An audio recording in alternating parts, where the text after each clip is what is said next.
편안한 1등석, 돌아보면 선 넘은 1인석, 자기관리 끝판왕, 돌아보면 기구 욕심 대마왕, 운전 실력 100점, 돌아보면 주차 공간 독점. 지금 필요한 건 나부터 돌아보는 반전 매너. 나부터 더 매너 있게, 서로에게 더 매력 있게. 이런 게 바로 반전 매너.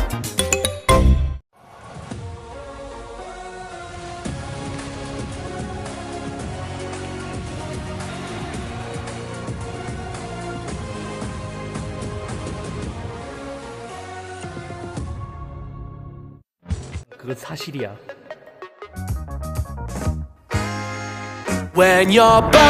끝까지 한번 해볼래. 내가 빛나는 순간은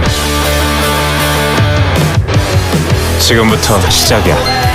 놀라움은 내 안에 있어. 사포로.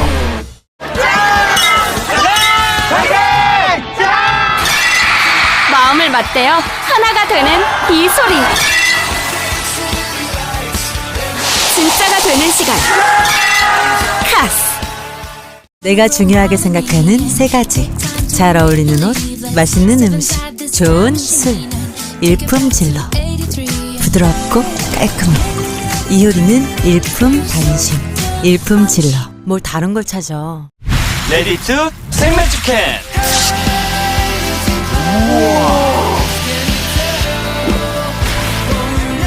놀랍게 맛있다.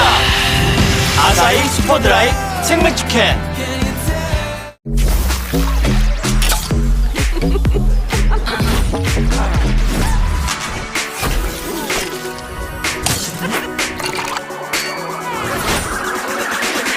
That's refreshing. That's summer's tea. 나랑 평생 살고 싶으면 꼬리 접어. 꼬리 접겠습니다. 살구로 상큼하게, 제로 슈거로 산뜻하게. 새로 살구. 역사상 가장 설레는 부드러운 맛. 쌀 100% 증류원액 함유. 부드러움의 황금 비율.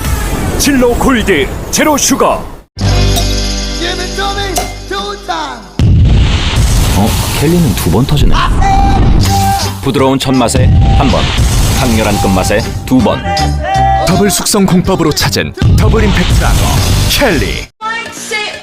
요즘 관리 중이라 좀 누울까 말까. 카스라이트는 뺨!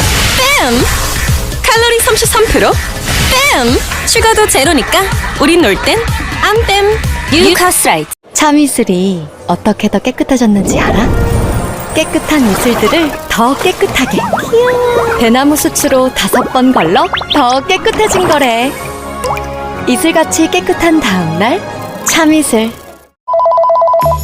효민 사와. 효민 사와. 사와? 효민 사와.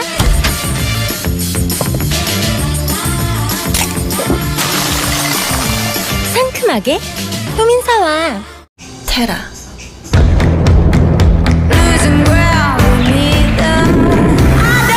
청정함으로 완성되는 강력한 리얼 탄산 100%. 이 맛이 청정라거다. 청정라거 테라. 역사상 가장 설레는 부드러운 맛. 쌀 100% 증류원액 함유. 부드러움의 황금 비율. 진로 골드 제로 슈거. 나랑 평생 살고 싶으면 꼬리 접어. 꼬리 접겠습니다.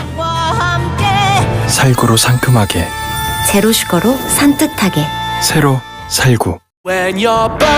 끝까지 한번 해볼래. 내가 빛나는 순간은 지금부터 시작이야. 놀라움은 내 안에 있어. 사포로.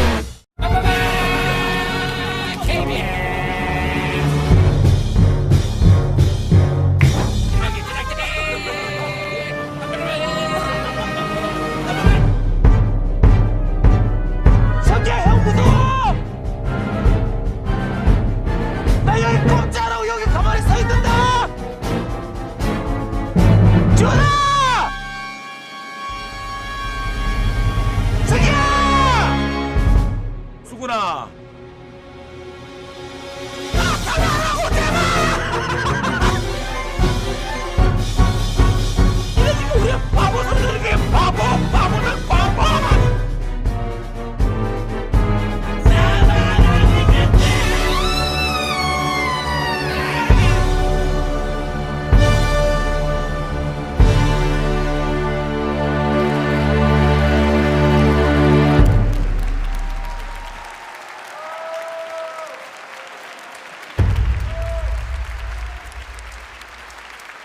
Go to motionray.com to add this to your video and that and that.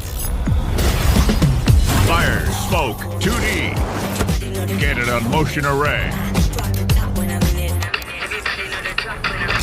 Create this in just one click. Motionarray.com. Endless sound effects. Get it on Motion Array. We need the best music for this video. Get it on Motion Array. Go to Motion Array now to get everything you need to create stunning videos. 나이스. 나이스. 천천히. 나이스. 다 나왔어. 너무 좋은데? 이기는 거야? 응. 무조건 이겨. 조금만 더 하자. 나이스. 마지막. 야, 킬 내가 할게. 천천히. 나이스. 야, 바로 한 판 더? 야, 한 판이 딱이야. 야, 먹어. 오케이.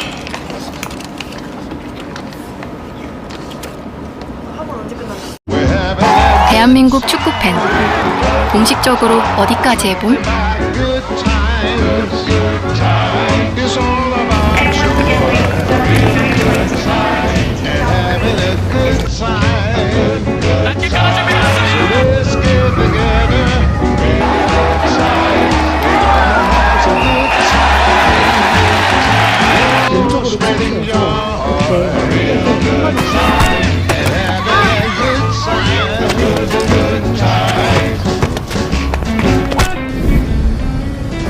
우린 공식적으로 날아봄.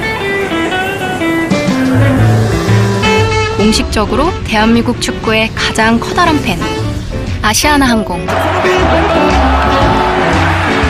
축구 국가대표팀이 날아오를 더 높은 하늘과 함께하겠습니다.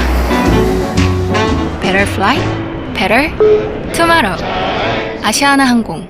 환영합니다. 알로에베라 킹덤에 오신 것을. 대체 누가 사냐고요? 알로에베라 킹과 세상 모든 음료들. Everyday drink, OK. OKF. 김사랑은 뭘 마실까? 편의점에서도 콜라겐을.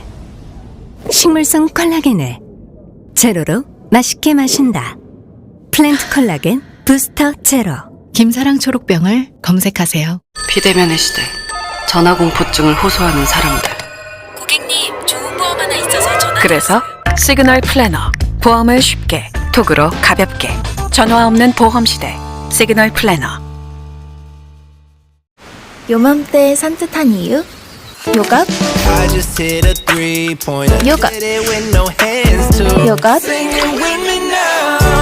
요것 때문. 직접 발효한 요거트라 더 산뜻해. 요맘때. 올여름 은야호때 들이 어때? 섹시 어때 올여름 해외 어때? 여기 어때? 여행할 때 여기 어때 여행할 때 여기 어때 바삭함의 끝판왕 크랑이 치킨 콘 크럼블로 더 바삭하고 갈릭 파우더와 콘 후레이크 시즈닝으로 더 풍부해진 맛. 크크 치킨 호랑이 맛 크랑이 치킨. 온다. 이 무시무시한 치킨. 맵장인 자담 치킨이 돌아왔다. 대한민국 넘버원 위건강 발효유 윌. 대한민국 국가대표 손흥민을 만나 더 강력한 1등이 됩니다. 위에는 역시 웰입니다. 끝까지 한번 해볼래.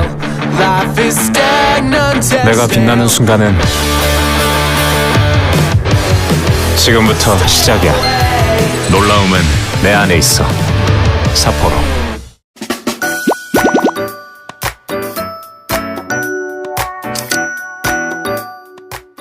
보통 사람들이 갤럭시를 쓰는 이유 중에 하나는 삼성페이. 우리가 무의식적으로 엄청 편하게 잘 사용하고 있잖아요. 근데 제가 이게 처음에 제안을 받고 와 이거 그냥 개꿀인데? 라는 게 있었어요. 그게 뭐냐면 우리가 많이 알고 있는 네이버 페이랑 삼성페이랑 만나서 등록만 하면 결제할 때마다 추가 적립금을 쌓을 수 있는 기능이 새롭게 추가되었다고 합니다. 그래서 오늘은 이거를 실제로 사용해보고 얼마나 적립되는지 그리고 어떠한 꿀팁이 있는지 알려드리려고 합니다. 네이버 페이가 혜자인 거 워낙 유명해서 많은 분들이 잘 알고 있잖아요. 다른 것보다 결제하면 적립금이 뭐 1원, 2원, 몇십원 단위가 아니라 평균 1000원 단위에서 많으면 만원 단위까지 적립이 돼서 많은 분들이 네이버 페이는 사실 막 엄청 혜자이다 라고 이야기하고 있죠. 네이버에서 결제하면 적립금이 많이 쌓이기 때문에 저도 전자기기를 네이버에서 많이 구입하고 있거든요. 근데 진짜 결제만 해도 돈이 막 쌓여요. 그래서 제가 갖고 있는 네이버페이 포인트만 해도 거의 한 180만원 쌓였어요. 180만원. 특히 전자기기는 막 100만원, 200만원 하는 것도 많잖아요. 그런 거는 막 적립금이 몇만원 단위니까 진짜 팍팍 쌓여요. 팍팍. 그리고 저는 네이버 페이 포인트를 좋아하는 게 뭐냐면 네이버 페이 포인트가 사실상 현금이랑 거의 1대1 개념이잖아요. 그래서 예전에 구독자분께서 전자제품을 빌려주시면 예전엔 신세계 상품권을 선물로 드리고 했거든요. 근데 이제 네이버 페이 포인트로 드리니까 훨씬 더 좋아하시더라고요. 네이버에서 결제할 때 그거 쓰면 되니까요. 그리고 온라인에서만 대부분 많은 분들이 사용했거든요. 근데 2020년부터 네이버 페이 오프라인 결제 서비스를 지원하기 시작했고 그때 QR로 찍을 수 있는 방식으로 결제를 많이 했죠. 그리고 작년 2023년 3월 삼성페이와 파트너십을 체결해서 전국 오프라인 매장에서 네이버 페이가 가능해졌습니다. 결국 이거는 뭐 이제 크게 어려운 게 아니라 삼성페이 기술 그러니까 MST 결제 방식을 사용하거든요. 이게 네이버 페이에 등록해서 사용하는 거예요. 그리고 이번에 더 좋은 게 뭐냐면 네이버 페이 포인트는 온라인에서 구입을 해야 쌓인다고 이제 생각하시는 분들이 많잖아요. 근데 오늘 제가 이제 알려드릴 꿀팁 네이버 페이에 삼성페이 등록해서 오프라인에서 결제하면 온라인에서 쓰는 것처럼 적립할 수 있습니다. 그래서 만약 제가 오프라인에서 네이버 페이로 결제하잖아요. 그러면 온라인이랑 조금 다른 게 뭐냐면 오프라인에서 결제할 때는 네이버 페이 포인트를 뽑을 수 있어요. 그래서 그 뽑기를 하잖아요. 그럼 최소 1원에서 최대 2만원까지 적립된다고 합니다. 다만 월 최대 결제 50회에 한해서 제공된다고 해요. 이거 사용 방법은 진짜 쉽거든요. 일단 네이버 페이 앱 설치하면 되고요. 요거를 켜서 위에 보면 이제 예전에 2020년부터 제공했던 게 요 QR 결제 요거를 누르면 QR코드로 오프라인에서 결제할 수 있는 게 있었고 작년부터 추가된 게 요 삼성페이. 그래서 네이버 로그인을 하잖아요. 그럼 네이버에 등록된 카드가 자동으로 여기 다 뜨고 내가 결제할 카드를 선택하면 그냥 삼성페이 결제하는 것처럼 그냥 똑같이 결제하면 돼요. 그럼 우리 밖에 나가서 실제로 뭘 사볼까요? 네이버 페이 포인트가 얼마나 쌓인지 실시간 테스트 해봐야 되잖아요. 그래서 저희 어떤 분이 소원 수리함에 넣어놨습니다. 아 진짜요? 네. 건의 한번 보자. 간식이 없어요. 당 떨어져서 일이 안 되네요. 알고 계셨나요? 디저트를 섭취하면 35% 업무 효율이 증가한다. 뇌피셜. 누가 어느 분이 넣어놨다고요? 근데 우리 간식이 없긴 했어요. 제가 일주일 동안 해외 나갔다 오니까 간식이 거의 없더라고요. 오늘 고급 간식 사러 갈까요? 고급. 얼마나 고급 간식인가요? 저희 압구정 근처에 그 맛있는 케이크집 있어요. 케이크집. 업무 효율 그러면 50% 증가하나요? 케이크 먹어봐야 알 것 같아요. 아, 알겠습니다. 제가 슬랙에 올려놨으니까 드시고 싶은 거 제가 가는 동안 올려주세요. 가시죠. 한스케이크 가깝네요. 저희 스튜디오에서. 이거 바로 있네 이거. 네이버페이 포인트로 머니 결제 시 만원 이상 결제 2,000원 바로 적립. 그리고 있잖아요. 요 네이버페이 있잖아요. 이게 그 처음에 오프라인 결제 QR코드로 결제하는 거고 사실 이제 삼성페이 그 버전을 쓰면 요 스티커 없어도 삼성페이를 쓰잖아요. 그럼 삼성페이에 있는 MST 결제를 그대로 쓰는 거기 때문에 요거 없어도 그냥 쓸 수 있어요. 살까요 간식? 사자. 우리 간식으로 먹어야 되니까 작은 거 살까요? 뭐 종류가 많네. 피디님 뭐 어떤 걸로? 레몬치즈. 가나슈 초콜릿. 가나슈 초콜릿, 레몬치즈 케이크. 저는 한스 티라미슈. 똥물리 피디님은 비주류를 제일 좋아해요. 비주류? 이런 거 드시지 않을까요? 살구 타르트? 주문해도 되나요? 네. 저희 그 레몬 치즈 케이크 2개랑요, 티라미슈 하나, 한스 딸기 2개, 당근 케이크 하나, 살구 타르트 하나, 로얄 쇼콜라 하나. 포장으로. 네, 포장이에요. 망고 생크림 또 하나 주세요. 67,300원이고요. 네, 결제하면 되나요? 네, 카드 결제실까요? 네이버페이, 삼성페이예요. 그냥 결제. 일반 결제. 그냥 일반 결제. 네, 카드 옆에 있습니다. 서명 한 번만. 그럼 삼성페이 쓰는 거랑 똑같은데요? 오오오오. 우리 나올 동안 밖에서 잠깐 뽑아볼까요? 조용하게. 안에서 저희가 촬영하면 시끄러울까봐 밖에 나왔거든요. 67,300원 결제했는데 포인트가 얼마 나올까요? 과연 네이버 포인트 2배 뽑기. 394원이면 많은 거예요. 근데 지금 페이 앱으로 결제하면 보너스를 한 번 더 뽑을 수 있거든요. 한 번 더 뽑기. 아, 이거는 60원이에요. 그러면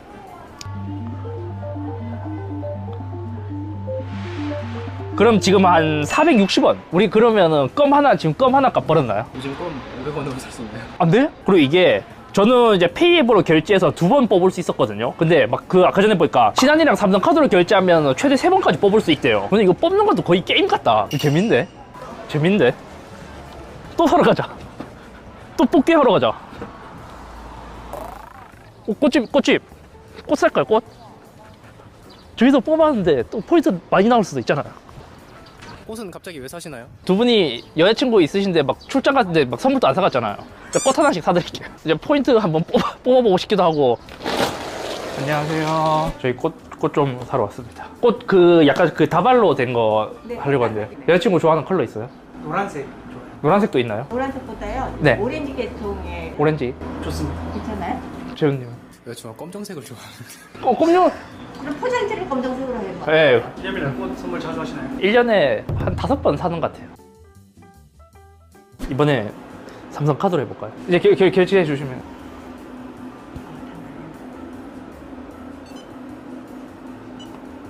네.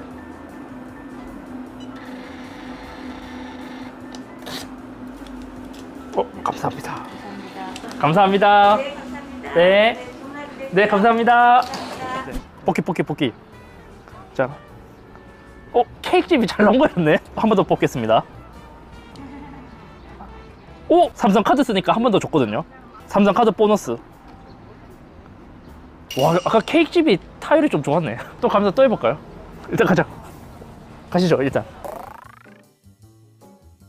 네, 감사합니다. 뽑기 중독이시나요? 아니, 이거 포인트 주니까 자꾸 뽑아보고 싶네요. 지금 2,200원 결제했거든요. 혹시 이제 계속 이제 큰 금액 결제했으니까 포인트 2회 뽑기 14원. 그래도 금액이 낮으니까 한 번 더. 2원. 한 번 더. 8원. 그냥 현대카드로 해볼까요? 지금 1,800원 결제했거든요. 6원. 2원. 삼성카드가 더 좋았네. 가시죠. 여기 커피 맛집이거든요. 이거 안스타님 이거 꼭 와봐야 되는데 이번에 제가 아까 전에 편의점에서는 막 2,000원, 1,000원 이렇게 결제하니까 좀 낮은 것 같아서 39,000원 커피 6잔 샀거든요. 과연 뽑기 46원 22원. 근데 오늘 900원 벌었어. 900원. 야, 근데 아까 그 케이크 집이 진짜 잘 나온 거였네. 저 이제 들어가면 안 되나요? 들어갈까요? 일단 요거는 제가 따로 더 써볼게요. 일단 가시죠.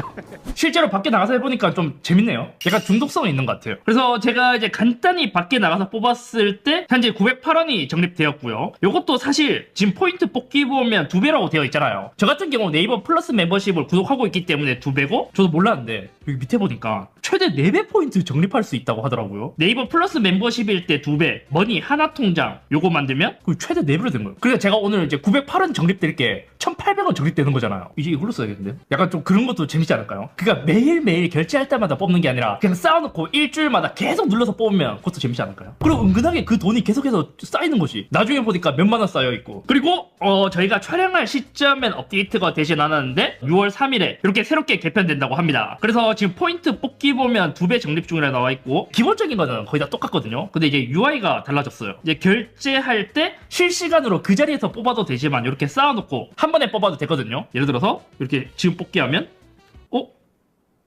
모래길로 586원이 적립되죠? 10만원 결제한 거 있어가지고 나 오늘 10만원 결제 저도 했는데 페이앱으로 결제했을 때 한 번 더 뽑을 수 있어서 292원인데요? 조작한 거 아니에요?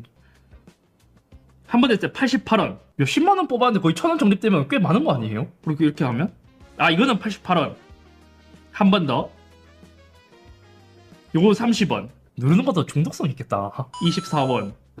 12원. 58원. 재밌는데요? 지금 며칠 모았거든요. 제가 하나번이 통장도 만들어서 지금 뽑기 4배 적립 중이잖아요. 지금 뽑기 많거든요. 이거 과연 얼마 뽑힐까요? 합니다. 뭐야? 305. 20원. 삼성카드 보너스 20원. 그니까 300원 줘. 300원. 오 뭐야 뭐 차 사셨어요? 이거 뭐 산 거지? 28. 그 다음에 16. 그 다음에 이거는 제가 마지막에 한 거라서 이거 주차비 결제한 거거든요. 16. 한 번 더. 8월. 20원. 거의 2,000원, 1,000원 넘게 순식간에. 야, 순식간에. 또 포인트 스탬프라는 게 새롭게 생깁니다. 요렇게 지금 3회차, 5회차, 10회차, 20회차 추가로 적립할 수 있는 거 있잖아요. 요거는 카드 결제가 아니라 네이버 페이 그 머니 있잖아요. 그걸로 결제하게 되면 스탬프가 쌓이게 되고, 스탬프가 쌓일 때마다 3회차, 5회차 이렇게 해서 추가로 더 적립을 받을 수 있다고 합니다. 지금 3회차인데 1,000원 적립 받았어요. 5회차 볼까요? 5회차 1,000원. 이제 10회차는 최대 10,000원이거든요. 4,000원. 이것도 꽤 괜찮네요. 이게 오히려 적립이 더 잘 되는 것 같아요. 머니로 결제하는 것도 괜찮을 것 같은데요. 그러니까 내가 카드로 결제하면서 네이버 페이 머니가 쌓이잖아요. 그걸로 또 결제하면 스탬프가 쌓이잖아요. 그리고 또 저는 전자기기를 많이 구입하니까 네이버 페이 포인트가 진짜 많거든요. 그걸로 써서 이렇게 해도 되겠는데요. 또 좀 사용해보니까 삼성페이처럼 결제 방식은 MST로 동일하거든요. 근데 핸드폰 순정 기능이 아니다 보니까 조금 뎁스가 길거나 약간 귀찮은 부분이 있어서 제가 요거를 꿀팁을 알려드리려고 해요. 일단 이제 네이버 페이로 결제하는 거는 네이버 앱에 들어가서 오른쪽 위를 누르고 여기서 삼성페이 현장 결제 요걸로 해도 되는데, 개인적으로 써보니까 네이버 페이 앱으로 결제하는 게 훨씬 편하고, 또 페이 앱으로 하면 한 번 더 뽑을 수 있거든요. 그래서 요게 좋더라고요. 포인트 뽑기. 그래서 저는 일단 네이버 앱보다는 네이버 페이 앱을 좀 추천드리고요. 또 페이 앱으로 들어가서 여기서 카드 선택해서 결제하는 것도 조금 귀찮을 수 있잖아요. 그래서 저는 이렇게 위젯으로 만들어 놨어요. 제가 주로 쓰는 현대카드로 이렇게 했을 때 바로 결제할 수 있게 이제 위젯 만들어 놨고요. 요것도 있잖아요. 이것도 위젯 만들 때 카드 자체를 선택 가능하더라고요. 위젯에서 네이버 페이, 삼성 페이에 들어가고요. 추가 누르고 여기서 등록된 카드 하면 돼요. 아까 삼성 카드로 하니까 3회 뽑기 되니까 이렇게 해서 이렇게 하면 얘 누르면 현대카드로 바로 결제하고요. 그리고 얘 누르면 삼성카드로 바로 결제하고요. 저는 이거보다 더 빠르게 이제 결제를 하고 싶어서 한 게 뭐냐면, 지금은 지문을 풀고 이렇게 위젯을 눌러서 이렇게 결제하잖아요. 저는 제가 잘 쓰는 이제 루틴으로 좀 요거를 만들어놨습니다. 만약 오른손으로 열면 그냥 잠금 해제고요. 만약 왼쪽 엄지손가락으로 열면 바로 네이버 페이 결제로 이렇게 가게 해놨어요. 이게 한번 설정해 놓으면 진짜 편하거든요. 설정하는 방법은 간단합니다. 루틴을 이용하면 굉장히 쉽게 요거를 만들 수가 있어요. 대신 요거는 이제 지문, 그 지문마다 내가 찍었을 때 그 지문이 어떠한 동작을 하게끔 만들어야 되는데, 얘가 이제 순정 루틴에선 지원하지 않고 우리 좋아하는 거 있잖아요. 굴락 가면 편리한 갤럭시라고 있거든요. 여기서 루틴 플러스를 설치하면 지문에 따라서 여러 가지 루틴을 만들 수 있어요. 그래서 루틴 플러스를 설치하고요. 이렇게 루틴으로 들어와서 플러스 누르고 이 루틴이 시작되는 조건 추가하기. 제일 밑에 보잖아요. 그러면 루틴 플러스 설치하면 지문으로 잠금 해제 요게 있습니다. 요거에서 내가 등록한 지문, 제 지문1이 오른손, 지문2가 왼손 엄지거든요. 왼손 엄지로 열었을 때 무엇을 할까요? 애플리케이션, 앱을 열거나 앱 동작 바로 실행. 여기 들어가서 페이라 치면 바로 나올걸요. 페이, 네이버 페이 열기. 여기 네이버 페이에서도 삼성 페이 있잖아요. 요거 딱 선택할. 이렇게 하면 그냥 끝이에요. 그럼 딱 등록됐죠. 지문2로 잠금 해제하면 네이버 페이, 삼성 페이로 이렇게 딱 잠금해서 내가 등록한 지문으로 하면 바로 네이버 페이로 결제하게 쓸 수 있습니다. 그리고 이제 또 하나 이슈가 있는 게 뭐냐면, 요즘에 NFC로 결제할 수 있는 단말기가 점점 많아지고 있잖아요. 거기서 유독 가끔씩 NFC 신호가 센 단말기들이 있더라고요. 얘가 쓰는 삼성페이는 NFC가 아니라 MST란 말이에요. 그래서 저는 이것도 루틴으로 해놨어요. 그러니까 네이버 페이 앱을 열면 NFC를 잠시 끄게 만들어놨거든요. 네이버 페이 앱을 실행하면 NFC 사용 안 함으로 하고, 네이버 페이 앱이 종료되면 다시 NFC를 켜는 이러한 루틴으로 만들어놨습니다. 그래서 봐요. 지금 NFC가 켜져 있고, 만약 네이버 페이 앱을 켜면 루틴으로 자동으로 꺼지게 만들어 놨어요. 그리고 네이버 페이 앱을 닫으면 다시 켜지게 이렇게 설정해놨습니다. 그럼 가끔 이제 NFC 때문에 결제 안 될 때 있잖아요. 그때도 정상적으로 결제가 잘 돼요. 자, 오늘은 이렇게 네이버 페이 앱을 이용해서 결제하면 추가적으로 더 적립할 수 있는 꿀팁에 대해서 알려드렸습니다. 제가 써보니까 이제 지금으로서 유일하게 아쉬운 점은 이제 NFC 결제를 지원하지 않는다는 게 가장 아쉽거든요. 근데 여기 여러 가지 문제가 있겠지만, 나중에 네이버 페이 앱이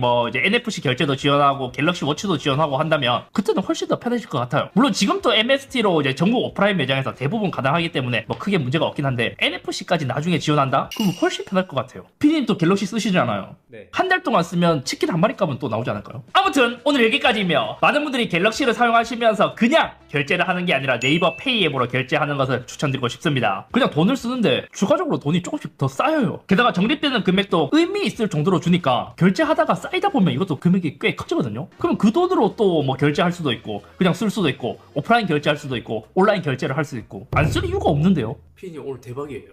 무슨 일이 있어요? 제 오늘 그 헬스장 3개월 끊었거든요. 그 포인트 대박 터졌어 이걸. 아니 이게 맞나 이게? 대박이죠. 저 처음에 이거 누르고 깜짝 놀랐잖아요. 물론 헬스장이 몇십만 하긴 하거든요. 근데 막 엄청 비싸진 않단 말이에요.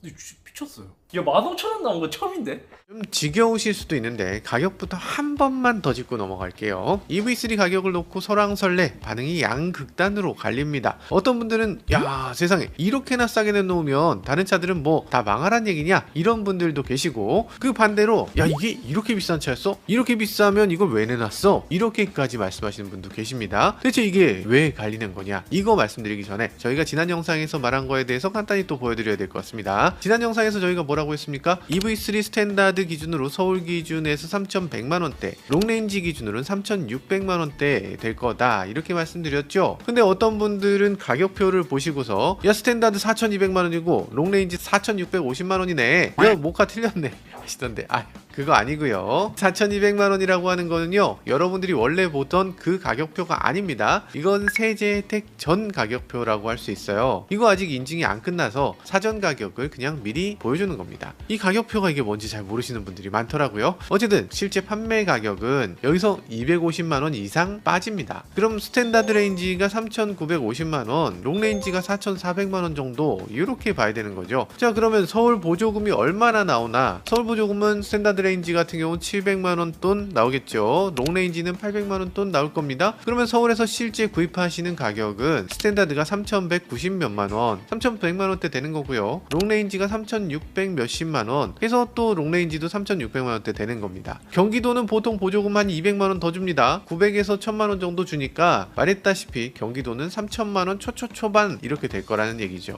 이제 이해되셨죠? 자 그러면 이게 저렴한 거냐? 이거는 사실 사람들마다 생각이 다를 것 같습니다. 지금 EV3 스탠다드 예전 스탠다드 같은 건 아니죠. 350km를 갑니다. 예전에 어지간한 자동차 롱레인지 거리예요. 근데 이게 3,000만원 초반이다. 이거는 전기차 중에서는 상상 못할 가격입니다. 그동안 기아에서 레이 EV 빼면 가장 저렴한 전기차가 니로 EV였어요. 니로 EV가 400km 갑니다. 그러니까 이게 350km 가는 EV3 스탠다드랑 비슷한 거죠. 이 차도 세제 혜택 받고 보조금까지 800만원 받아도 4,055만원이 되는 거죠. 그러니까 기존 니로 EV하고 비교했을 때 옵션은 훨씬 많이 들어가고 가격은 900만원이 싼 겁니다. 엄청 싼 거잖아. 그리고 롱레인지의 경우는 니로보다 100km 더 가는 차죠. 옵션은 더 많이 들어있습니다. 가격은 3,000만원 중반. 그러니까 EV3 롱레인지는 니로 EV보다 500만원 정도 싸다. 이 정도면 싼 거 아닌가? 아니라고? 900만원 싸진 게 뭐 별거 아니다 말씀하시면 또 별거 아닐 수도 있긴 합니다. 사실 뭐 요즘 경기가 굉장히 어렵기도 하고 3,000만원 넘는 차에 대해서 싸다 얘기하는 게 말이 되나 이런 생각이 들기도 하고 그렇죠. 사실 근데 그게 요즘 현대기아차 가격입니다. 현대기아차가 미쳤어요. 다 비싸. 차 가격이 전체적으로 엄청 올랐습니다. 니로 하이브리드 한번 볼까요? 시그니처 정도 돼야지 이 차하고 옵션이 좀 비슷해지는데 이게 세제 혜택 후에 3,376만원입니다. 그러니까 보조금까지 받은 EV3 스탠다드보다 오히려 훨씬 비싼 거예요. 그리고 롱레인지보다는 한 200만원 정도 싼 겁니다. 그러니까 지금 EV3가 싸다 비싸다 이런 것들은 사실 개인의 생각 차이가 너무 크죠. 그렇기 때문에 딱 잘라서 얘기하기 힘든데, 쉽게 말해서 EV3는 기존의 하이브리드 가격에 팔리는 첫 번째 전기차다 이렇게 보면 좋겠습니다. 비싸다 싸다 이거는 개인의 판단이니까 이 얘기 이제 그만하고요. 일단 저희는 주문을 해놨는데 정말 살만한 차인지 그리고 옵션은 어떻게 해야 되는지 고민이 큰데 카탈로그를 보면서 좀 더 자세히 살펴보시죠.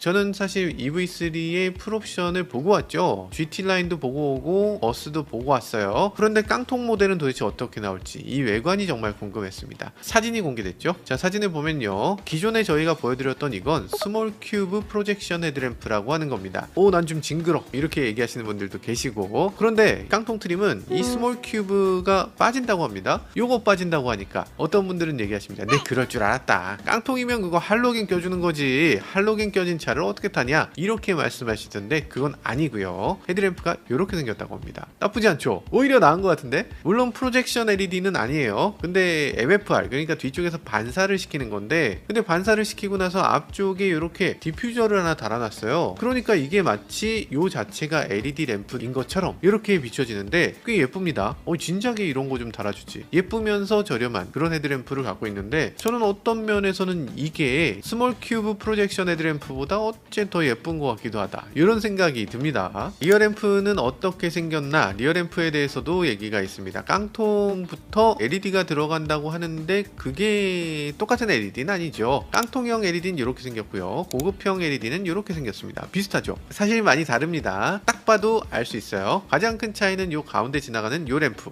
요게 빠져요. 리어 LED 센터 램프라고 이름을 붙여놨는데 요게 없으니까 볼보 같아. 볼보의 EX30이라는 차가 있는데 외관에서도 너무 닮았어. EX30 나온 걸 보고서 그대로 만든 게 아닌가 싶을 정도로 요거 약간 수상하다 그런 생각이 드네요. 가격도 사실 볼보 EX30은 굉장히 착한 가격입니다. 가격이 4,945만원. 이러면 가격에서도 그렇게 큰 차이는 아니다 하는 생각이 드는데, 요즘 현대기아차 가격이 너무 많이 올라서 볼보하고 거의 대등한 가격이다, 이런 세상이 됐다는 게 참 놀랍기도 하고 참참하기도 하고, 현대기아가 좀 국내에서 저렴했으면 좋겠는데. 여튼 EV3 미등 켜지는 느낌도 조금씩 다릅니다. 고급형 같은 경우는 여기 대각선 부분의 굵기가 조금 더 두꺼워져요. 일단은 더 고급스럽긴 하네요. 그리고 여기 빗살 무늬로 돼 있는 램프들, 요것도 다릅니다. 요게 가로로 이렇게 돼 있는 게 아니고 대각선이에요. 그리고 여기 구성도 달라요. 지금 대부분은 다 LED인데 여기 깜빡이 부분은 벌브가 들어가네요. 그래서 이런 식으로 꿈뻑거려요. 이게 보기 나쁜가? 나쁜 정도는 아닌 것 같고, 어쨌든 벌브라는 걸 알 수 있는 느낌. 브레이크 램프는 이쪽에서 켜집니다. 고급형 같은 경우는 요 램프 전체가 밝아지는 것 같죠? 헤드램프의 경우는 저렴이 버전이나 고급형이나 차이가 없다, 이런 느낌인데 아무래도 테일램프는 고급형 LED 콤비네이션 램프가 훨씬 낫다, 이런 생각이 들어요. 자, 이번엔 색상을 한번 골라보는 게 좋을 것 같은데요. 색상이 고민입니다. 사실 전에 저희도 보지 못했던 색상들이 있어요. 색상이 지금 총 7가지 색상들인데요. 여기 보면 스노우 화이트 펄, 아이보리 실버, 오로라 블랙 펄, 쉐일 그레이, 요거까지는 어디서 본 것 같아요. 이 중에서는 쉐일 그레이가 예쁜 것 같네. 그런데 여기에 아이보리 매트 실버, 어벤처린 그린, 프로스트 블루, 와, 요런 색깔이 들어와. 요건 좀 선택이 어렵다. 일단 스노우 화이트 펄부터 보면 요거는 8만원이 추가되는 색상입니다. 아시겠지만 화이트 펄은 그냥 흰색 칠하고 그냥 코팅하는 게 아니에요. 화이트색을 칠하고 그 위에 펄을 따로 칠해야 됩니다. 만약에 펄과 화이트를 같이 섞어서 뿌리게 되면 화이트 아래로 펄이 가라앉아서 펄 입자가 드러나지 못한다고 해요. 그래서 칠하고 코팅해야 되기 때문에 비용이 더 들어가는데 8만원,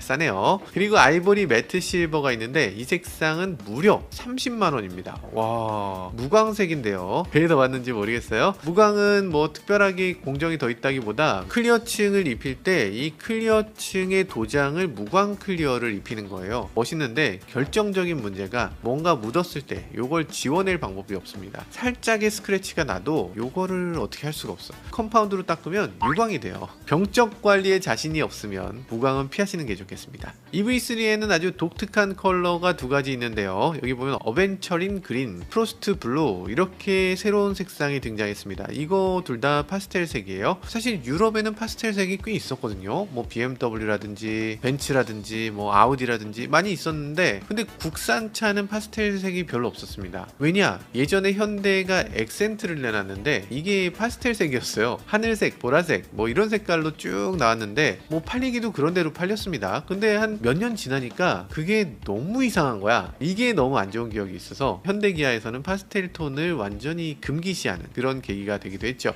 그러다 보니까 우리나라에 파스텔 톤 자동차들이 너무 없어서 지금 나오면 워낙 독특한 느낌이 들고, 이제야 이 EV3의 귀여운 이미지를 제대로 살려줄 수 있는 최적의 색이 되지 않을까 하는 생각이 들어요. 그런데 원색으로 빨간색이나 조금 더 화려한 색이 나왔으면 좋지 않았을까 아쉬움이 있지만, 저희는 이거 어벤처 철인 그린 이 색깔로 선택해 보도록 하겠습니다. 감가 생각해서 색상 고르는 건 진짜 바보 같은 짓이에요. 아니 자동차를 팔려고 사나? 내가 뭐 중고차 매매상이야? 그거 아니잖아요. 그러니까 내가 즐겁게 타고 마지막에 주인만 잘 만나면 됩니다. 감가라고 하는 영업사원 있으면 그분한테 안 팔면 돼요. 제가 예전에 BMW 살 때 은색을 샀습니다. 왜냐면 그게 감가가 제일 없다 그랬어. 근데 세상이 갑자기 바뀌었어요. 제가 그 차 팔 때 되니까 은색이 가장 인기가 없었어요. 그래서 그때부터 영업사원들이 은색은 무조건 감가입니다 이러면서 샀어. 그러니까 이 얘기는 뭐다? 영업사원이 그냥 감가하려고 그냥 하는 얘기다. 지금은 또 다시 예뻐지지. 다시 은색이 또 인기야 이제? 야 지금 장난하세요. 그러니까 이분들이 살 때는 컬러가 있으면 감가 요인이라 그러고 팔 때는 컬러가 있으면 이게 인기 컬러라 그래. 그런 거에 낚이지 않으셨으면 좋겠어요. 자기가 좋은 색이 좋은 색이다. 근데 색깔이 다양성이 없어진다는 게 세계적인 추세라고 하더라. 자, 휠을 보면요, 지금 일반 모델 같은 경우에 17인치, 19인치 이렇게 두 가지 중에 하나를 선택할 수 있고요. GT 라인 같은 경우에 19인치 요것만 선택할 수 있습니다. 지금 17인치 휠은 이렇게 생겼고요. 꽤 괜찮아요. 17인치 꽤 신경 써서 만들었네요. 예전 같으면 작은 휠은 좀 못생긴 휠, 그래서 어쩔 수 없이 휠을 업그레이드 해야 되는 자동차들이 많았는데 지금 17인치인데도 이거라면 기하학적이고 멋집니다. 그리고 여기 19인치 휠, 이거 다른 옵션하고 묶지 않았어요. 딱 휠만 따로 선택할 수 있도록 해놨는데 이것도 괜찮습니다. 49만원짜리 옵션이에요. 49만원이면 뭐 휠 한 짝에 122,500원, 그 정도면은 뭐 그렇게 나쁘지 않은 옵션이라는 생각이 들어요. 19인치 타이어가 더 비싼데 그 타이어까지 포함이니까. 그럼에도 이 19인치를 꼭 선택하느냐 아니면 빼느냐, 이것은 여러분들의 선택에 달렸습니다. 우선 전비를 봤을 때 17인치가 훨씬 좋아요. 그래서 롱레인지 같은 경우는 주행 가는 거리가 501km라고 하잖아요. 19인치 휠을 선택하게 되면 주행 가는 거리는 떨어지게 됩니다. 그리고 17인치 휠 또 좋은 점이 승차감이 더 좋아요. 그리고 타이어 값도 더 절약되죠. 저희는 17인치 휠 선택할 것 같습니다. 우리 주차장이 너무 헬이라서 주차장 넣고 뺄 때 반드시 한번 누가 긁을 것 같아. 17인치여야지 휠도 안 긁어. 자, 그럼 실내로 넘어가 보도록 하죠. 실내에서 제일 마음에 드는 부분은 역시나 디스플레이입니다. 디스플레이가 이렇게 생겼어요. 야, 보통 깡통이라고 하면 계기판은 뭔가 이런 시계 같은 거 붙어 있잖아요.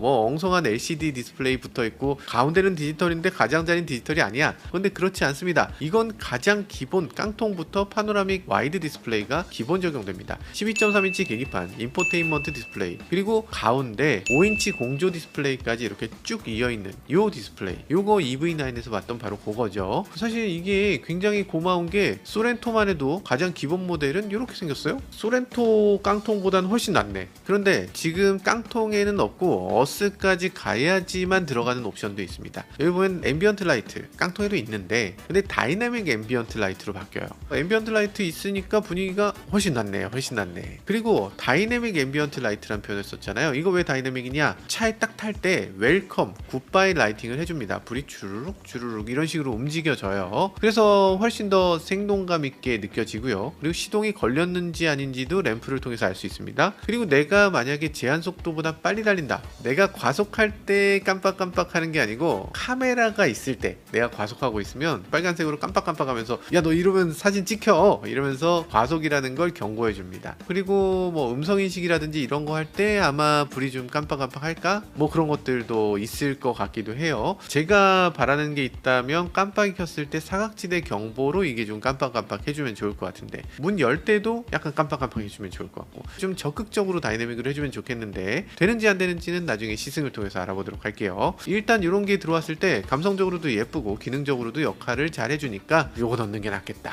이런 생각이 들어요. 그리고 에어트림 같은 경우는요, 크래쉬 패드, 도어 암레스트의 재질이 소프트 재질 이렇게 표현되어 있습니다. 플라스틱이라고 해도 되는데 소프트라고 굳이 강조한 이유가 있겠죠. 아이오닉 같은 차를 탔을 때 조금 아쉬웠던 부분이 도어 트림 같은 게 손톱으로 긁으면 드르륵 그르륵 이런 소리가 났어요. 지금 싸구려 플라스틱 느낌, 딱딱한 느낌이 들었죠. 저희는 아직 실제로 보진 못했어요. 근데 아무튼 거기 우레탄으로 덧대져 있다 이런 느낌인 것 같고요. 그리고 트림을 올려서 어스트림이 되면 이 부분을 헝겊으로 바꿔줍니다. 그리고 가죽 감싸기도 돼요. 직물이 여기 들어가게 된다는 건데 약간 뭐랄까 가정집 같은 느낌, 오피스 같은 느낌, 그런 느낌도 나고 훨씬 더 좋은 것 같습니다. 일반 소프트 재질일 때는 여기 무늬가 없어요. 좀 허전해 보이는 느낌. 근데 여기에다가 이렇게 얹어주니까 이게 훨씬 나아 보인다. 저희 EV9 같은 경우도 도어 트림이 좀 심심한 느낌이 들거든요. 이렇게 직물이라든지 뭘 좀 덧대 놓는 게 훨씬 낫겠다는 생각이 들긴 해요. EV9도 아마 곧 바뀌게 되겠죠. 헤드레스트를 보면요, 에어는 이런 식으로 일반 헤드레스트가 적용되는데 어스에서는 EV9에 들어갔던 그 메쉬 헤드레스트가 기본 적용됩니다. 요즘 사무실 의자들, 뭐 고급 의자들은 헤드레스트 이렇게 돼 있죠. 사무실에 허먼밀러 하나씩은 다 있으시잖아요.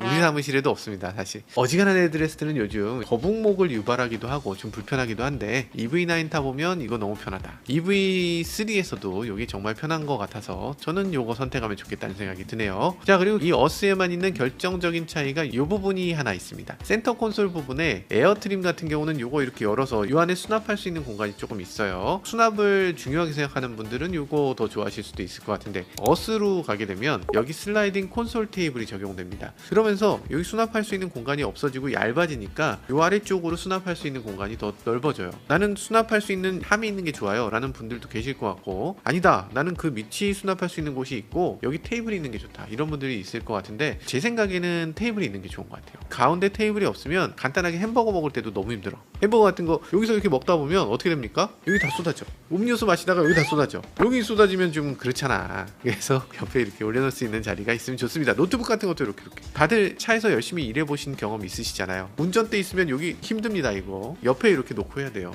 제가 이거 제안한 적이 있는데 아마 저 말고도 이거 제안한 사람은 정말 많을 거니까, 그래서 아마 센터 테이블을 이렇게 만들어준 것 같아요. 그리고 센터 콘솔이 이렇게 테이블이 앞뒤로 움직여집니다. 아이윅5도 유니버설 아일랜드라고 해서 이렇게 움직여지는 기능이 있었는데, 사실 이게 동전의 양면 같아서 차에서 이렇게 움직여지는 부분이 있을 때 조잡한 느낌이 들면 그건 꽝이고, 그게 좀 든든한 느낌이 들어야 됩니다. 지금 꽤 든든하기 때문에 저는 이 실내 때문에라도 어스 트림을 선택할 것 같아요. 자, 시트를 한번 살펴보도록 하죠. 시트는 이 차에서 좀 독특한 부분이기도 합니다. 디자인이 굉장히 독특하죠. 굉장히 화려하기도 하고요. 이게 깡통부터 최고급 옵션까지 모두 인조 가죽입니다. 프리미엄 바이오 인조 가죽이라고 돼 있는데, 바이오면 생물이잖아, 천연이란 뜻이잖아요. 천연 인조 가죽은 뭐지?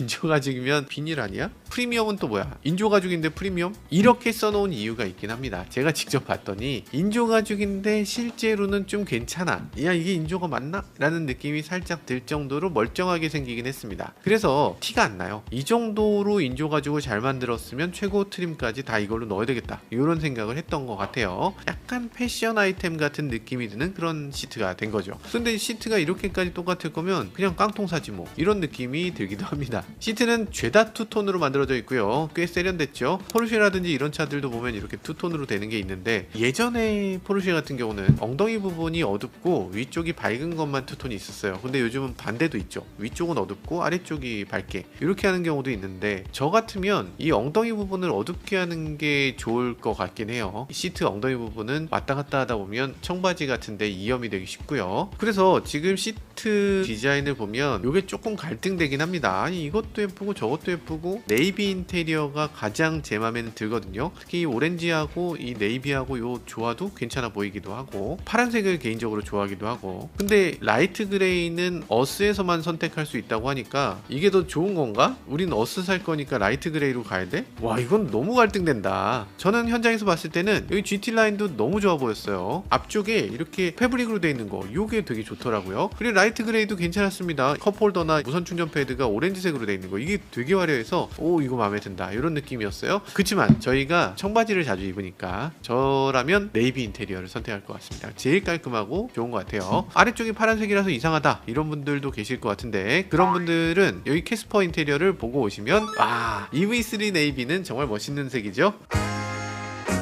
네, 그리고 중요한 기능이 있습니다. 국산차 최초로 AI 어시스턴트가 들어갑니다. 챗GPT를 기반으로 하는 국내 첫 번째 기능이라고 하는데요. 기아가 이걸 왜 홍보를 안 하는지 모르겠어요. 이거 되게 중요한 기능인데, 어떤 게 되냐, 그냥 우리 말하듯이 대화가 됩니다. 예를 들어서 여자친구가 서울역으로 올라오는데 근처에서 즐겁게 먹고 마시고 잠자고, 아무튼 다음날도 있으니까 다음날도 풀코스로 데이트 코스 짜줘, 이런 것들을 해준다고 합니다. 아, 그러면 처음에 와서 가서 뭐를 하시고요, 어디 가서 뭐 드시고요, 뭐 어떻게 하시고요, 주절주절 이런 거를 얘기를 해준다고 해요.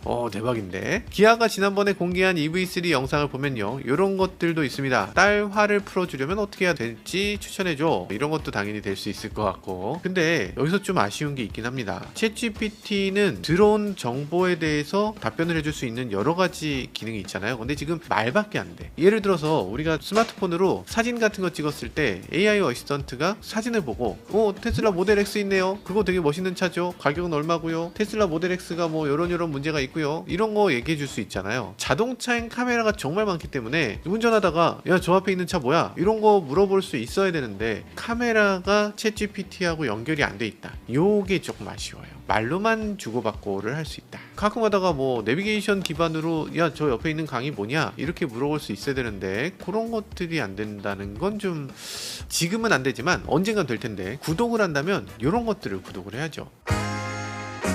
자, 이제 파워트레인에 대해서 간단히 살펴보도록 하겠습니다. 이 전기차에서는 파워트레인을 PE라고 해요. 파워 일렉트릭이라고 합니다. EV3는 전륜구동 모델만 있죠. 사륜구동이 없습니다. 전륜구동으로 204마력짜리 싱글모터가 장착되는데요. 일단 고민이 하나 줄어들어서 좋은 것 같긴 하고, 출력은 이거보다 조금 더 세도 될 것 같긴 한데 뭐 나쁘진 않은 수준이긴 합니다. 호쾌한 주행까지는 못하겠죠. 배터리 같은 경우는 두 가지 중에서 선택할 수 있습니다. 기본 스탠다드 모델은 58.3kWh 배터리가 들어가고요. 뭐 나쁘지 않죠. 롱레인지 모델은 81.4kWh 배터리가 들어갑니다. 이게 아이오닉5나 EV6보다는 조금 적은 거예요. 그러면서 가격은 롱레인지가 442만원 더 비쌉니다. 442만원이 더 올라가는 건 아니고요. 스탠다드 모델은 주행거리가 350km로 인증받았으니까 전기차 보조금을 100% 다 받지는 못하게 됩니다. 반면에 롱레인지 모델은 주행거리를 501km로 받았으니까 보조금을 정말 끝까지 다 받을 수 있게 되는 거죠. 그러니까 보조금 차이가 발생할 거기 때문에 실제로 스탠다드 모델에서 롱레인지로 넘어갔을 때 442만원이 더 들어가는 건 아닌 것 같고, 대충 한 300만원 중반대 정도 차이가 나게 될 것 같다, 이런 생각이 들어요. 그러면 한 350만원 내고 150km를 더 가는 차를 살 수 있다 라고 하면 350만원 정도는 더 내도 될 것 같은데, 나중에 중고차로 팔 때도 더 유리할 거 아니에요. 어쨌든 저희는 EV3 타고 장거리도 다녀야 되고 다용도를 사용하고, 그리고 주행거리 테스트 같은 걸 여러분들께 보여드려야 되고, 그러다 보니까 이 롱레인지를 선택하도록 하겠습니다. 만약에 출퇴근용으로 사용하신다, 동네 마실용이다, 경기도권 안에서만 다닐 거다 라고 한다면, 그러면 굳이 롱레인지까지는 선택하지 않아도 좋을 것 같습니다. 스탠다드로도 충분하다. 그리고 스탠다드의 에어도 사실 나쁘지 않다. 예전 같으면은 깡통에는 빠지는 것들도 있었거든요. 근데 지금 옵션표를 보면 가장 깡통부터 모든 것들이 기본 적용됩니다. 예를 들면 히트펌프. 히트펌프라는 건 뭐예요? 에어컨이나 히터를 켰을 때 그게 전기를 덜 사용하도록 하는 그런 장치입니다. 히트펌프가 없는 차들 같은 경우는 겨울에 주행할 때 히터를 켜게 되면 갑자기 차가 주행거리가 툭툭툭 떨어졌어요. 근데 이제는 히트펌프가 있기 때문에 겨울에도 히터 빵빵하게 틀어도 그래도 어느 정도 주행거리가 크게 떨어지진 않는다라는 거죠. 그리고 배터리 히팅 시스템이 기본으로 들어갑니다. 배터리 히팅 시스템은 겨울철에 배터리가 너무 차가우면 제대로 성능을 발휘 못하니까 배터리를 데우는 기능이고요. 그리고 만약에 충전소에 가기 전에 급속 충전을 하기 위해서 배터리의 열을 올려주는 기능, 이런 것도 들어간다고 합니다. 그리고 전기 파워트레인에서도 어스에만 들어가는 기능이 조금 있긴 합니다. 저희가 어스를 선택한 이유 중에 하나라고 할 수 있는데, 실내 V2L 컨센트, 실외 V2L 커넥터가 기본으로 들어오게 됩니다. V2L이 들어오게 되면 보조금을 20만원을 더 줘요. 그러니까 어스로 갔을 때 가격 차이가 20만원 줄어든다 라고 보시면 됩니다. V2L은 정말 많은 사람들한테 다 필요한 건 아닌데 저희 회사에서는 꼭 필요합니다. 왜냐면 저희가 야외 촬영할 때 조명 같은 걸 끼워야 돼요. 그리고 차에서 실내에 V2L을 꽂아서 카메라 배터리 같은 거 충전도 해야 됩니다. 그러다 보니까 저희 회사에서는 꼭 필요한데, 자동차에서 충전할 일이 없다, 자동차에서 난 캠핑 같은 거 절대 안 한다, 이런 분들께서는 굳이 필요하진 않다 라는 생각이 들어요. 에어트림이 좀 가성비가 있긴 하다.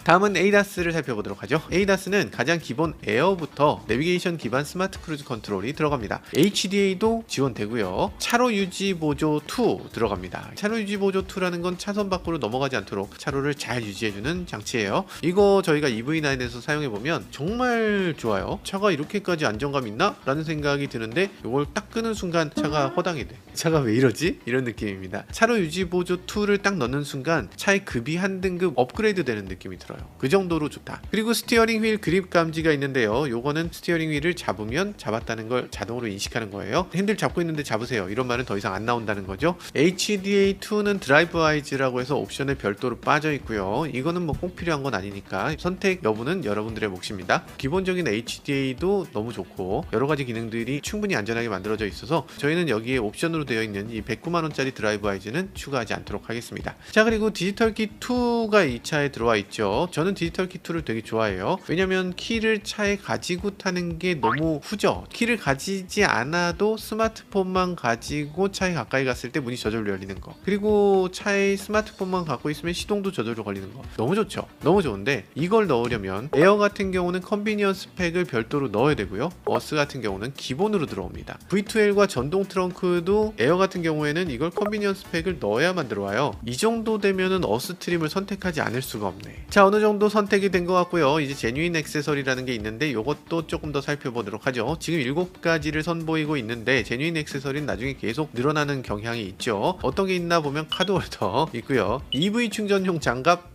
이게 뭐야, 이거 있으면 어떤 분들은 얘기하십니다. 야, 내 그럴 줄 알았다. 전기차 이거 충전할 때 감전되니까 장갑을 끼라는 거지, 이렇게 얘기하시는 분들 계신데 아닙니다. 예전에 제가 제안한 거기도 한데 이거 왜 넣어달라고 했냐면 지방을 가면 충전기에 거미줄이 반드시 있어요. 먼지가 뽀얗게 쌓여있고 막 너무 더러워. 손으로 만지고 싶지 않은데 정작 뭐 어떻게 해보려고 하면 할 방법이 없습니다. 장갑이 없잖아. 그렇다고 그 장갑을 갖고 다니기도 좀 그렇고, 목장갑 같은 거 끼고 한다니까 약간 좀 없어 보이고, 그래서 멋있는 장갑이 있으면 좋겠다. 페라리 같으면 페라리 장갑을 줘요. 페라리는 거기 공구함에 목장갑인데 여기 페라리라고 써있어. 그런 장갑을 제공해달라, 이렇게 말씀드렸는데 그걸 돈 받고 팔 줄은 몰랐네. 여튼 멋있는 장갑을 돈 받고 파시는 것 같고요. 그리고 비상용 완속 충전 케이블을 팝니다. 이게 220V에 꽂아서 이 차를 충전할 수 있도록 하는 케이블이죠. 수입차들은 다 그냥 주거든요. 현대기아는 다 안 줍니다. 가격도 되게 비쌀 거예요. 보나마나 한 70만원 하겠지. 이거 왜 안 줘? 친환경 아젠다? 야씨, 무슨 거참 통쾌하구만. 그리고 C2A 변환 젠더, 이것도 판매하고요. 이게 뭐 자동차 회사가 줄 일인가 싶긴 한데 필요하긴 하죠. 자동차에 C랑 A랑 둘 다 들어있는 차도 있지만 요즘 C로 통일을 하는 추세니까 변환 어댑터를 별도로 사세요 라는 건데 주지. 선바이저인 선글라스 케이스 이렇게 끼울 수 있는데 와, 요건 쓸데없다. 러기지 스크린이 있는데요. 지난번에 저희가 영상에서 러기지 스크린을 이걸 주네요 라고 했는데 이거 안 주네요. 제뉴인 액세서리로 뺐어요. 별도로 사라 이거지. 역시 기아. SUV에 요거 필요합니까? 어떤 분들은 꼭 필요하다고 하시는 분들이 계세요. 왜냐하면 여기 있는 짐이 왔다 갔다 하는 소리, 그리고 바퀴 구르는 소리가 이 스크린이 있으면 어느 정도 좀 억제되는데 이 스크린 없으면 소리가 막 넘어온다고 하는 분들이 계세요. 그런 용도로는 이게 너무 얇죠. 그래서 러기지 스크린이 그런 용도보다는 중요한 건 짐이 보이지 않도록 하는 거죠. 우리나라에서는 사실 그다지 필요하진 않습니다. 근데 미국에서는 만약에 짐이 있다 그러면 그 짐이 뭐든 간에 일단 유리를 깨고 봅니다. 그래서 미국에선 러기지 스크린이 꼭 필요하다. 그리고 또 하나, 러기지 네트네요. 야, 이거 이렇게 생긴 건데 요거 안 주나? 원가가 한 1,000원인가 그런데 요거, 야, 역시 친환경이야. 자, 다음은 기아 커넥트 스토어입니다. 커넥트 스토어라는 건 뭐냐? 소프트웨어를 돈 받고 판다는 겁니다. 구독 서비스라고 하는 거. 요거 나오면 그냥 발끈하시는 분들이 정말 많던데, 아니 뭐 발끈하시고 그러세요. 소프트웨어 돈 받고 파는 게 당연하지. 근데 기능을 다 만들어 놓고 그걸 켜는 거, 그걸 돈 받는다는 거는 마음이 좀 상하긴 합니다. 왜냐면 그 부품을 내가 샀잖아. 예를 들어서 열선 시트를 다 만들어 놓고 그걸 켜는 걸 구독으로 한다. 그래서 요번 달은 구독을 못해서 열선 없이 차갑게 가야 된다. 이러면 열받지. 아니 이 열선을 내가 돈 주고 산 건데 그걸 켜고 끄고를 왜 네가 소프트웨어로 팔아? 그거 말이 안 되죠. 근데 그런 거 아니고 커넥트 스토어에서 구독할 수 있는 상품은 좀 합리적으로 만들어져 있습니다. 일단 스트리밍 플러스가 있는데요. 요거 7,700원짜리 구독이죠. 요걸 구독했을 때 멜론, 지니뮤직 이런 걸 들을 수 있고요. 왓챠, 웨이브, 유튜브 이런 걸 통해서 비디오 스트리밍을 할 수 있다는 겁니다. 그러니까 스트리밍으로 다운로드 받을 때 그거 당연히 돈이 좀 드니까 그거는 구독으로 해라 라는 거죠. 구독 안 해도 스트리밍은 아마 기본으로 들을 수 있을 것 같고, 스트리밍의 위급, 동영상 같은 걸 지원하는 거, 요게 돈을 내야 된다는 거죠. 그리고 디스플레이 테마가 구독으로 들어왔습니다. 저희가 지난번에 영상으로 보내드린 적이 있는데 NBA 팀 테마, 이런 식으로 테마를 바꿀 수 있는 거예요. 시동 걸 때 농구선수가 덩크슛 하는 이런 그림 나오고, 그리고 각각의 팀을 내 자동차에 세팅할 수 있다는 건데 멋지죠? 곧 여러 가지가 개발된다고 합니다. 우리나라 팀들도 개발된다고 해요. 기아 타이거즈, 두산 베어스 이런 거 된다고 하고요. 축구는 FC 서울 이런 거 된다고 하고, 뭐 어디 패션 브랜드하고 협업한 테마도 나온다고 하고 뭐 그런다고 하는데 지금 보면 테마 가격이 조금 비쌉니다. 팀당 29,900원. 아니 한 팀에 29,900원이야. 나는 한 10팀 했으면 좋겠어요. 그러면 30만원이야. 아니 이게 너무 비싼 거 아니야? 그렇지만 뭐 게임에서 스킨 사시는 거 보면 스킨 뭐 비싼 건 엄청 비싸잖아. 전설급 스킨 있고 신화급 스킨 있고 뭐 초월 스킨이네. 초월 스킨. 게임 스킨 생각하면 싼 거네 싼 거. 마음에 안 들면 안 사면 됩니다. 여기 특이한 게 하나 있는데요. 아케이드 게임이 있다고 합니다. 8종 있다고 하는데 8종을 한 팩으로 했다고 해요. 어떤 게임이 나올까 싶은데 여기 카탈로그에는 타워 디펜스 게임이 하나 있네요. 디스플레이가 여기 있거든요. 내 폰으로 그냥 할 것 같은데 아니 폰으로 하지 이걸 왜 디스플레이로 이렇게 이게 맞나 싶은 생각이 살짝 들긴 하는데 어쨌든 6,900원입니다. 그러니까 한번 다운받아서 해볼만은 하다 정도의 느낌입니다. 다음번에 저희가 EV3를 뽑게 되면 이걸로 게임 한번 하는 것도 영상으로 찍어 보내드리도록 할게요. 게임 유튜버 되는 거야? 화면이 좀 작다는 느낌은 확실히 있을 것 같은데 테슬라처럼 좀 큰 화면을 여기다 그냥 탁 박아주면 좋지 않을까? 왜 이렇게 하는 걸까? 하는 아쉬움이 들긴 합니다. 자 그리고 여기 보면 특이한 거 있습니다. 마지막으로 회생제동 3.0을 무료로 제공한다고 하네요. 아니 회생제동 3.0은 뭔데 무료야? 정확하게 이게 뭐다라는 표현은 없는데요. 저는 아마 이런 거 아닐까 싶어요. 예전에 기아 보면 여기 회생제동 양을 조절할 수 있는데 그 중에 오토라는 기능이 있었죠. 이 오토라는 기능은 뭐냐? 앞차와의 거리를 레이더로 측정해서 앞차가 뭔데 회생제동을 많이 하면 여기서 서버리잖아. 그럼 앞차에 가까이 가려면 또 가속 페달 밟아야 되잖아. 그러니까 그렇게 할 게 아니라 앞차 멀면 쭉 흘러가게 하고 앞차가 가까워지면 회생제동을 강하게 해서 앞차랑 내가 브레이크를 최소한으로 밟게 하고 회생제동도 최대한으로 많이 할 수 있도록 하는 거. 그런 기능을 만들었다라는 거였는데 근데 이 기능도 제가 요청드려서 만들어졌어요. 내가 맨날 이런 얘기하니까 진짜 뻥인 줄 아시는데 진짜로 그랬다니까. 그래서 오토 기능이 있었으면 좋겠어요. 어댑티브 크루즈처럼 작동되면 좋겠어요. 이렇게 말씀드렸는데 실제로 어댑티브 크루즈처럼 작동됐냐? 그러지 않습니다. 그렇게 안 돼서 이게 오토 기능을 했을 때 그냥 조금 더 감속이 많이 되나? 조금 더 감속이 덜 되나? 이게 느껴지지 않을 정도로 너무 작았어. 사실 이 기능은 현대기아가 먼저 전기차에 도입했는데 BMW가 이걸 뒤늦게 적용했습니다. 어댑티브 회생제동이라고 적용하면서 이 기능을 좀 더 완성도 있게 훌륭하게 구현을 해냈어요. 그래서 이걸 사용하게 되면 마치 크루즈 컨트롤을 작동한 것처럼 회생제동을 해주는데 이런 거 운전이 정말 편해지거든요. 아마 현대기아가 뒤늦게라도 이 기능을 좀 따라해서 BMW 어댑티브 회생제동처럼 작동될 것 같은 느낌. 아닌가?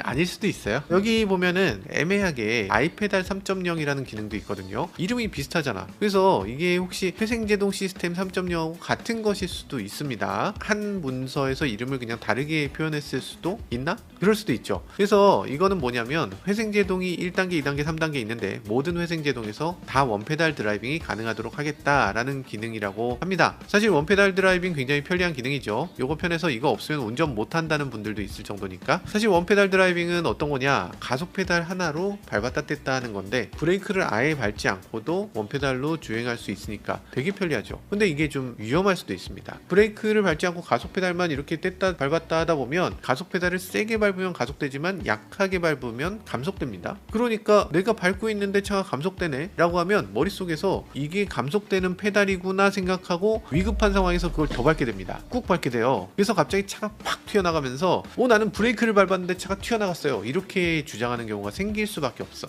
원페달 드라이빙이라는 게 그런 오해 가능성이 너무나 큽니다. 그래서 지금 중국에서는 이 원페달 드라이빙을 금지시키려는 분위기가 있어요. 아마 금지될 것 같습니다. 그만큼 위험하다라는 건데 지금 현대기아는 이 원페달 드라이빙을 더 적극적으로 넣고 있는 거 요거 좀 걱정스럽고 현대기아가 만약에 이런 거에 대해서 좀 우려하고 있다. 급출발이 안 일어났으면 좋겠다 라고 한다면 사용할 때 한 단계를 더 거치도록 원페달 드라이빙을 덜 사용하도록 만들어줄 필요가 있어 보입니다. 지금 너무나 쉽게 들어가는 게 문제가 되고 있어요. 네, 쓸데없는 얘기 죄송하고요. EV9은 알스파스2라고 하는 자동으로 핸들까지 돌려서 주차해주는 기능이 구독으로 있었는데 그 기능은 구독으로도 없네요. 지금 원격 전후지는 되고요. T자 주차는 아마 안 되는 것 같습니다. 사실 이게 소프트웨어거든요. 그러니까 나중에 혹시라도 구독으로 넣어줄 수 있지 않을까 하는 생각이 들어요.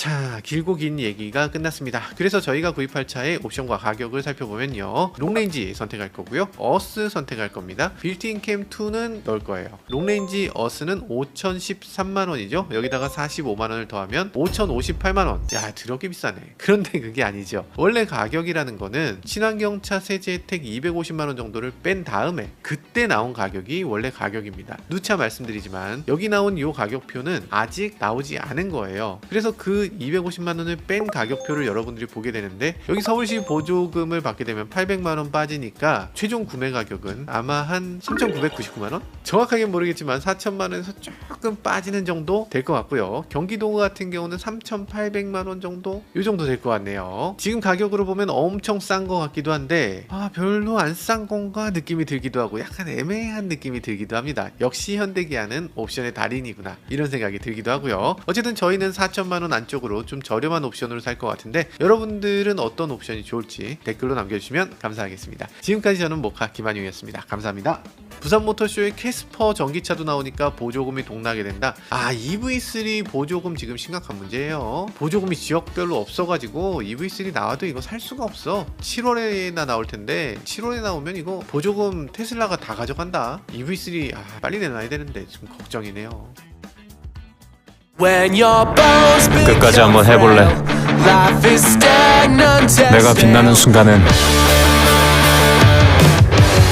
지금부터 시작이야.